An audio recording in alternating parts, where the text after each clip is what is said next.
Something actually fairly new to me, right? So I have a PhD in religion, studied a lot of American religious history, and this idea of the doctrine of discovery was fairly new.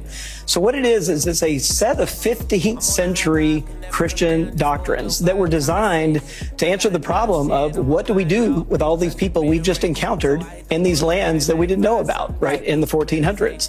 And so who do the Christian princes and queens and kings appeal to but the head of the Christian church? And this is, I should say, it is a Catholic doctrine, but this is before the Catholic Protestant split. So it is a Christian doctrine of all of Western Europe here. And so they appeal to the religious authority, the Pope, and they get a decision about what their responsibilities are. And it basically runs like this. It says the defining characteristic is whether or not these people are Christian or not.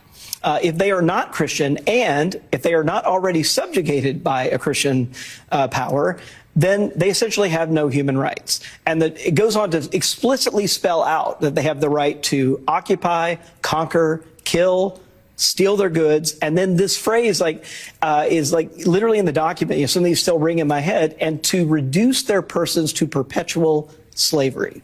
Right. This is in the document from the highest power of the Christian church in the late 1400s. And so this is what gives license in their minds to European colonizers to try to enslave indigenous people, to wipe them out if they resist in any way, and to enslave Africans. That's how they do it, and still in their minds advance the interests of Christianity. That's exactly right. And it's worth remembering, this is the version of Christianity that lands on these shores and then, in fact, motivates the landing on these shores. And I think one of the things I've become really convinced of, and one of the reasons why at the heart of this new book, is that this idea that this country is intended by God to be a promised land for European Christians is very much still with us. God in my soul.